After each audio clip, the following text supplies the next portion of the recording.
जर तुम्हाला रोज 30 मिनिटं हस्तमैथुनासाठी दिली तर, ते पण ऑफिसच्या वेळेमध्ये बरं का. आता तुम्ही म्हणाल प्रियंका काय पण बोलते, असं कुठे असतं का? पण अरे असं आहे ना, एका कंपनीने हे सगळं अधिकृतपणे जाहीर केलंय. तर हा विषय काय, कुठे झालाय, सगळं सांगणार आहे मी. पण त्यासाठी हा व्हिडिओ पूर्ण बघावा लागणार. तर तुम्ही कल्पना करा, सकाळी 9 वाजता ऑफिसला जाताय. मेल बॉक्स ओपन करता, बॉसचे कॉल येतात, टार्गेटची आठवण करून दिल्या जाते आणि या सगळ्यामध्ये सहकाऱ्यांचं चुकलेलं काम तुमच्यावर टाकलं जातं. आणि हो, संध्याकाळी 7-8 वाजता जेव्हा तुम्ही घरी जाता तेव्हा तुमचं मन, शरीर सगळंच थकलेलं असतं. आणि या सगळ्या दरम्यान तुमच्यासाठी तुम्ही स्वतःला 10 मिनिटंसुद्धा काढलेली नसतात. हाच सगळा थकवा घालवण्यासाठी आणि कामामध्ये तुम्ही ताजंतवानं राहावं म्हणून एक कंपनी त्यांच्या कर्मचाऱ्यांना मास्टर बेडचा ब्रेक देते. हो, हे खरं आहे. ही गोष्ट आहे इरिका लस्ट फिल्म्स या स्वीडनमधल्या प्रौढ चित्रपट म्हणजेच ॲडल्ट फिल्म बनवणाऱ्या कंपनीची.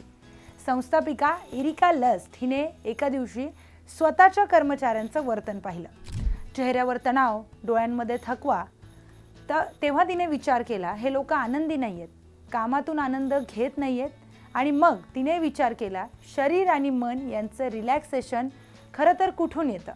आणि तिथूनच सुरुवात झाली मास्टरबेशन ब्रेक पॉलिसीची. तर 2022 पासून ही पॉलिसी त्यांच्या कंपनीमध्ये लागू आहे.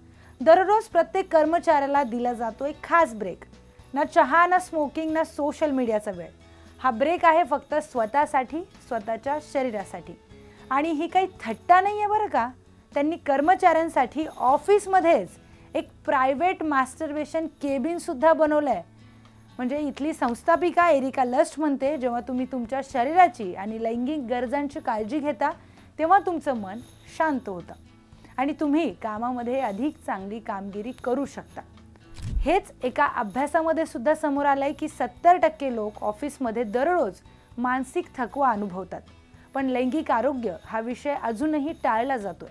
2019 मधल्या एका अभ्यासात असं सिद्ध झालं होतं की मास्टरबेशनमुळे झोपेची गुणवत्ता, तणाव नियंत्रण आणि मूड सुधारतो. पण भारतात आपण अजूनही हे बोलायला घाबरतोय. आपल्याकडे ऑफिसमध्ये एखादा फोन आला तरी कामामध्ये तुमचं लक्ष नाही असं म्हणणारे अनेक सिनियर बॉस दिसतात. सेक्स किंवा हस्तमैथुन यावर चर्चा करणं म्हणजे अश्लीलता समजली जाते. पण प्रश्न असा आहे की आपण कामासाठी इतकं काही करतो, मग आपल्या स्वतःसाठी 30 मिनिटं देणं चुकीचं आहे का?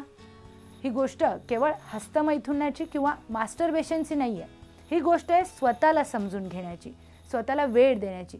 तर सांगा बरं, जर भारतात अशी काही पॉलिसी आली तर तुम्ही त्या ब्रेकला तयार आहात का? तुम्हाला या सगळ्या प्रकाराबद्दल काय वाटतं? तुमचं मत काय? कमेंटमध्ये आम्हाला नक्की सांगा. आणि अशाच अधिक भन्नाट माहितीपूर्ण व्हिडिओसाठी पाहत रहा न्यूज 18 लोकमत. आणि हो, हा व्हिडिओ सगळ्या मित्रांना शेअर करायला विसरू नका बरं का.